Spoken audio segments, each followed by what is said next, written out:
student, welcome to Eklavya Magic of Education. In previous session we discussed about the value of G on earth surface. Today we are going to learn about the variation in a value G. G च्या value मध्ये जे variations येतात काही factors मुळे त्या फॅक्टर्सचा study आज आपण करणार आहोत. सो याआधीच्या सेशन मध्ये आपण बघितलं G ची व्हॅल्यू काय आहे. जी म्हणजे acceleration due to gravity. Acceleration due to ग्रॅव्हिटीची व्हॅल्यू जी आहे ती काय आहे 9.8 मीटर पर सेकंड स्क्वेअर. आणि जी ची जी व्हॅल्यू आहे ती कशावरती डिपेंड आहे. G is equal to gm/r square. हा काय आहे G चा फॉर्म्युला आहे. या व्हॅल्यू वरतीच काय आहे G ची व्हॅल्यू ही डिपेंड असते. सो आता आपल्याला बघायचं आहे की ही जी G ची व्हॅल्यू आहे याच्यामध्ये जे व्हेरिएशन्स बघायला मिळतात. सो सगळ्यात पहिला जो फॅक्टर आहे तो फॅक्टर आहे अलोंग द सरफेस ऑफ अर्थ. आपल्या सगळ्यांना माहिती आहे की अर्थ सरफेस जो आहे किंवा अर्थचा जो शेप आहे तो कसा आहे. सर्कल नसून सर्कल नाहीये किंवा नॉन स्पेरिकल शेप आहे. तर तो शेप जो आहे तो काय आहे ओव्हल शेप आहे आणि अर्थ ही एका ऍक्सिस भोवती काय करते रोटेट होते. So due to oval shape so this is the shape of earth. आणि इथे काय आहे इक्वेटर आहे. इक्वेटरच्या एंड्सला काय असतं पोल रिजन असतो. आणि इक्वेटर मुळे जे दोन सेक्शन्स तयार होतात किंवा दोन पार्ट तयार होतात त्याला काय म्हटलं जातं इक्वेटोरियल रिजन म्हटलं जातं. आता जर तुम्ही ही डायग्राम ऑब्झर्व केली तर तुमच्या असं लक्षात येईल की पोल रिजनला जी रेडियस बघायला मिळते आपल्याला हे जे डिस्टन्स बघायला मिळते हे काय आहे लेस आहे as compare to equatorial region. Radius of equatorial region इकडची जर तुम्ही डिस्टन्स बघितलं तर ह्या रेडियस कशा आहे जास्त बघायला मिळतं लार्ज डिस्टन्स बघायला मिळतं as compare to the polar region. So because of that आपल्याला माहिती आहे की G ची व्हॅल्यू काय होते व्हॅरी होते कारण G is inversely proportional to R. जर R मध्ये चेंजेस झाले रेडियस मध्ये चेंजेस झाले तर G ची व्हॅल्यू काय होणार आहे चेंज होणार आहे. सो आता इथे बघा pole region at the pole region at the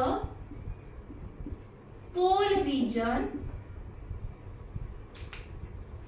pole रिजनला सरफेस कसा बघायला मिळतो आपल्याला फ्लॅट सरफेस बघायला मिळतोय. इकडे बघा तुम्ही फ्लॅट सरफेस आहे इकडे पण फ्लॅट सरफेस आहे. Next radius. आता इथे रेडियस कशी आहे पोल रिजनला जी रेडियस बघायला मिळते आहे ती आपल्याला कशी बघायला मिळते पोल रिजनला आपल्याला लेस रेडियस बघायला मिळते किंवा लेस डिस्टन्स आहे कमी डिस्टन्स आहे. त्यामुळे व्हॅल्यू ऑफ G कशी असणार आहे व्हॅल्यू ऑफ G ही हाय असणार आहे. आणि ती व्हॅल्यू काय असेल मग G is equal to 9.83 metre per second square. This is the value of G on the polar region. Okay, now we have to discuss about the equatorial region. आता equatorial region बघा. Equatorial रिजनला तुम्हाला काय मिळेल बघायला तर तो surface आहे equatorial रिजनला तो थोडासा बल्जिंग सरफेस आहे किंवा तिथे आपल्याला फुगवटा बघायला मिळतोय. So at the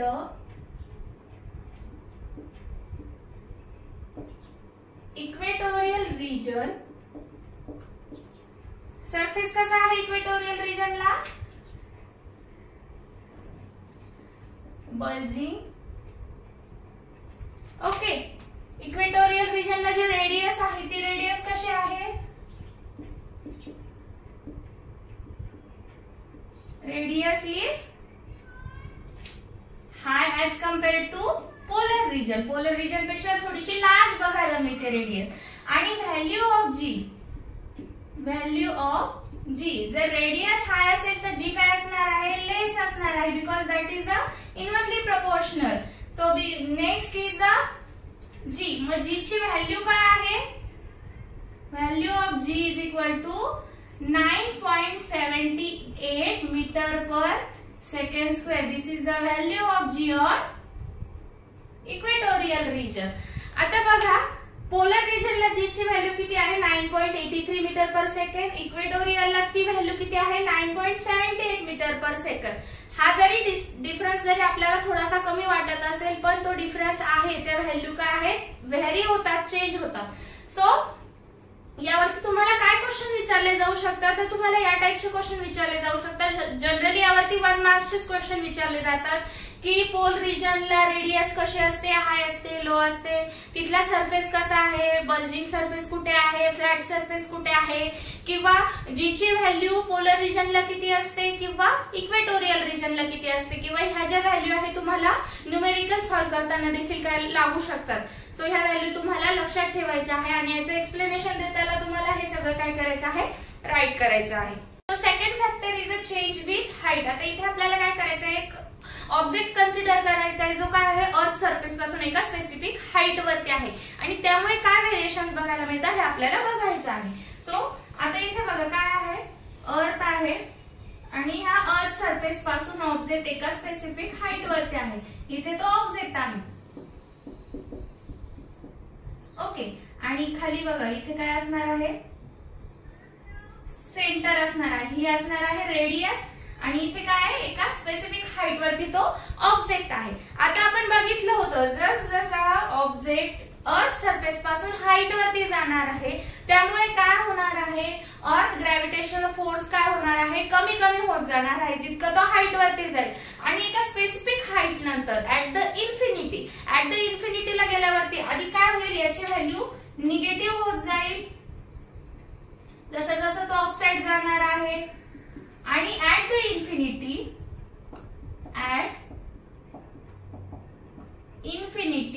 value of G become 0. ती व्हॅल्यू काय होणार आहे, 0 होणार आहे ऍट द इन्फिनिटी. म्हणजे जर स्पेस मध्ये गेला ऑब्जेक्ट त्यावेळेस काय होणार आहे, तिथे अर्थ ग्रॅव्हिटेशनल फोर्स हा कम्प्लिटली 0 होऊन जाणार आहे किंवा आउट ऑफ द बॉक्स जाणार आहे ऑब्जेक्ट. त्यावेळेस जी ची व्हॅल्यू काय होणार आहे, 0 होणार आहे. So this is the effect of height किंवा change with height, variation of g with height. हाईटमुळे काय आपल्याला व्हेरिएशन बघायला मिळतात. जर ऑब्जेक्ट सरफेस पासून अर्थ सरफेस पासून एका हाईट वरती गेला स्पेसिफिक हाईट नंतर किंवा ऍट द इन्फिनिटी त्यावेळेस काय होणार आहे, जी ची व्हॅल्यू ही कम्प्लिटली 0 होऊन जाणार आहे. Next is a third number factor काय आहे, थर्ड नंबर फॅक्टर आहे चेंज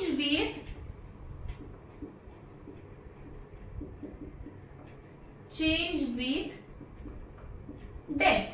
आता बघा डेप्थ मध्ये म्हणजे काय होणार आहे, आता इथे बघितलं आपण वरच्या कंडिशन मध्ये काय होतं, हाईट वरती गेलेला होता ऑब्जेक्ट. आता इथे काय होणार आहे, डाऊन साइड जाणार आहे, डेप्थ मध्ये जाणार आहे ऑब्जेक्ट. म्हणजे अर्थ सरफेस, आता इथे ऑब्जेक्ट अर्थ आहे आणि ऑब्जेक्ट इथे आहे आणि इथे सरफेस सेंटर आहे.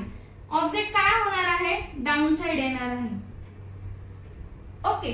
ज्यावेळेस तो डाऊन साइड येणार आहे, समजा ऑब्जेक्ट इथे आलेला आहे त्यावेळेस काय होणार, इतकं मास होणार आहे रिड्यूस. अर्थचं हे मास काय होत आहे, रिड्यूस होत आहे आणि हे डिस्टन्स पण काय होणार आहे, रिड्यूस होणार आहे. म्हणजेच मास ऑफ अर्थ काय होणार आहे, कमी होणार आहे आणि डिस्टन्स रेडियस देखील काय होणार आहे, कमी कमी होत जाणार आहे. कारण ऑब्जेक्ट काय डीप इनसाइड चाललेला आहे. तेव्हा जेव्हा हा ऑब्जेक्ट सेंटर पाशी पोहोचेल, हा ऑब्जेक्ट कम्प्लिटली पूर्ण डिस्टन्स कव्हर करून सेंटर पर्यंत येणार आहे. समजा ऑब्जेक्ट इथे आलेला आहे त्यावेळेस मास ऑफ अर्थ काय होणार आहे, 0 होणार आहे. रेडियस देखील काय होणार आहे, 0 होणार आहे. आणि मास आणि रेडियस जर कम्प्लिटली 0 होऊन गेली त्यावेळेस जी देखील काय असणार आहे, 0 असणार आहे. सो जर डेप्थला ऑब्जेक्ट जात असेल त्यावेळेस देखील काय होत असते, जी ची व्हॅल्यू किंवा एक्सेलरेशन ड्यू टू ग्रॅव्हिटी काय असते, 0 होत जाते किंवा निगेटिव्ह मध्ये जाते. किंवा सरफेस पासून जर मॅक्झिमम हाईट वरती जात असेल ऑब्जेक्ट तिथे पण आपल्याला जी व्हॅल्यू बघायला मिळते ती निगेटिव्ह मध्ये किंवा ऍट द इन्फिनिटी ती 0 बघायला मिळते. आणि पोल रिजन असेल तर पोल रिजन अर्थ सरफेसशी रिलेटेड आहे. पोल रिजनला काय असते, जी ची value 9.83 metre per second square असते आणि बल्जिंग सरफेसला किंवा इक्वेटोरियल रिजनला 9.78 मीटर पर सेकंड स्क्वेअर ही काय असते, जी ची व्हॅल्यू असते. So this is the variation of g. तुम्हाला एक्झाम मध्ये क्वेश्चन विचारला जाऊ शकतो की कोणत्या फॅक्टर्स मुळे काय होतं, जी ची व्हॅल्यू मध्ये व्हेरिएशन्स बघायला मिळतात. So there is a 3 factors. First is the change along the surface of earth, second is the change with height and third is the change with depth. आणि त्यामध्ये तुम्हाला हे एक्सप्लेनेशन द्यायचं आहे. Point in gravitation lesson is mass and weight. आता बघा मास आणि weight ह्या दोन्ही वर्ड्स आपण एका कन्सेप्टशी रिलेटेड यूज करतो. म्हणजे जर वजनाशी संबंधित आपण हे दोन्ही वर्ड्स यूज करतो, मास किंवा वेट. मग मास आणि वेट वेट हे सेम आहे का? तर आन्सर आहे no.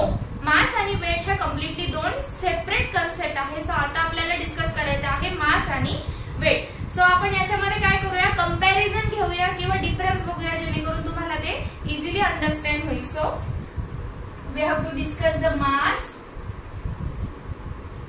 and weight. Okay, so what is a mass? Mass means the amount of matter present in the object. एखाद्या ऑब्जेक्ट मध्ये किती अमाउंट ऑफ मॅटर प्रेझेंट आहे याला काय म्हटलं जातं, मास म्हटलं जातं. आणि वेट कशाला म्हटलं जातं, weight means the force with which the earth surface attract that object, याला काय म्हटलं जातं, वेट म्हटलं जातं. So definition of mass is the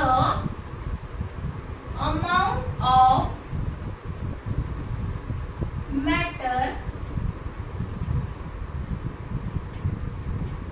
present in the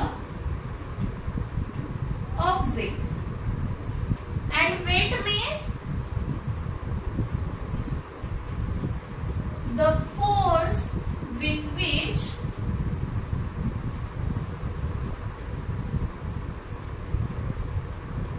earth surface attracts the object.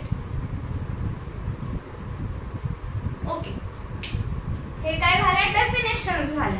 आता सेकंड पॉइंट मध्ये आपल्याला बघायचं आहे, समजा मास आहे, माझ्याकडे हा पेन आहे, याचं काहीतरी काय असेल, मास असेल, याच्यामध्ये काही अमाउंट ऑफ मॅटर प्रेझेंट असेल, तो काय झाला, त्याचा मास झाला. आणि याच्यावरती जो फोर्स अप्लाय करायला लागतो सरफेसला, ते काय झालं, याचं वेट झालं. आता जर मला याचं मास कॅल्क्युलेट करायचं आहे, मेजर करायचं आहे, मी जर वेगवेगळ्या पोझिशनला वेगवेगळ्या प्लेसवरती जर ह्या पेनचं मास कॅल्क्युलेट केलं किंवा मेजर केलं, ते मला चेंज बघायला मिळेल की सेम बघायला मिळेल, सेम बघायला मिळणार आहे.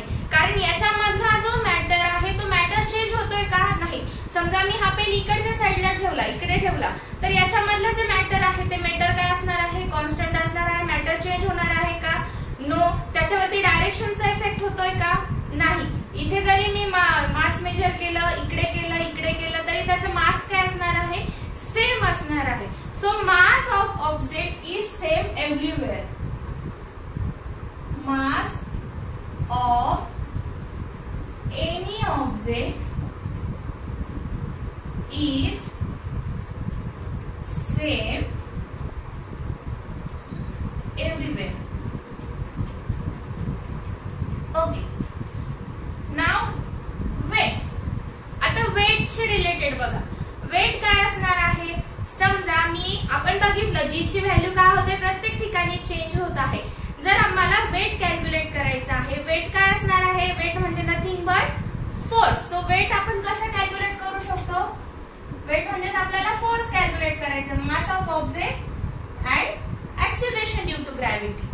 जर आता बघा जी ची व्हॅल्यू आपण बघितलं होतं, जर हाईट वरती जात असेल तर निगेटिव्ह होत जाते, ऍट द इन्फिनिटी 0 होते, डाऊनवर्ड येत असेल, डेप्थला जात असेल तरी निगेटिव्ह होते, किंवा ऍट द सेंटर ती काय होते, 0 होते जी ची व्हॅल्यू. किंवा डायरेक्शन चेंज झाली, पोलर रिजन मध्ये वेगळी असते, इक्वेटोरियल रिजनला जी ची व्हॅल्यू वेगळी असते. त्यामुळे काय होणार आहे, मास जरी कॉन्स्टंट असेल, जी व्हॅरी होत आहे, जी व्हॅरी झाल्यामुळे वेट मध्ये काय होणार आहे, डिफरन्स बघायला मिळणार आहे. So weight is not same everywhere. किंवा आपण यामध्येच राईट करूया, थर्ड पॉइंट मध्ये राईट करत मी, mass is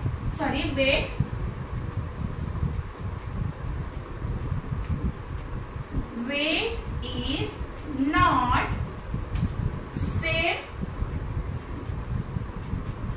everywhere.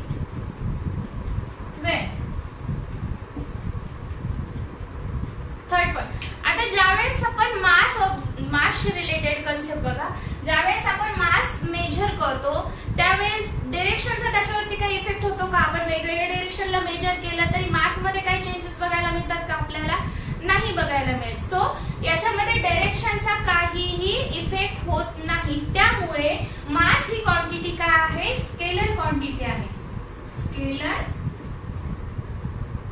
Quantity.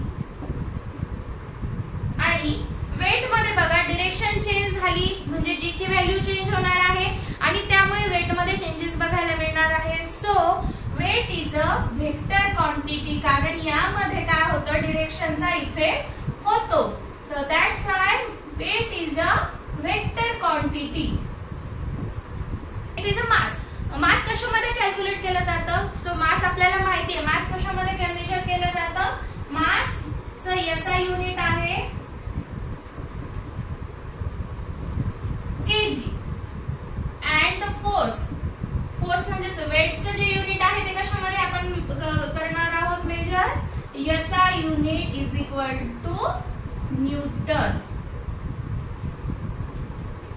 So this is the main difference between the mass and weight. Mass आणि वेट ह्या कम्प्लिटली वेगवेगळ्या कन्सेप्ट आहे. मास म्हणजे काय आहे, तर एखाद्या ऑब्जेक्ट मध्ये किती अमाउंट मध्ये मॅटर प्रेझेंट आहे ते म्हणजे काय झालं, मास झालं. आणि त्या ऑब्जेक्टला अर्थ कडे पुल करण्यासाठी, अट्रॅक्ट करण्यासाठी त्यावरती किती ग्रॅव्हिटेशनल फोर्स अप्लाय करायला लागतो, तो फोर्स म्हणजेच काय झालं, त्याचं वेट झालं. आणि हा बाकीचा काय आहे, त्याचा डिफरन्स आहे. आजच्या लेक्चर मध्ये आपण काय बघितलं, तर व्हेरिएशन इन व्हॅल्यू ऑफ जी च्या व्हॅल्यू मध्ये 3 फॅक्टर्स आहेत. त्या 3 फॅक्टर्स मुळे व्हेरिएशन्स बघायला मिळतात. त्याविषयी आज आपण डिस्कशन केलं. त्यानंतर आपण मास आणि वेट यामधला डिफरन्स बघितलेला आहे. सो नेक्स्ट सेशन मध्ये आपण बघणार आहोत gravitational wave and free fall.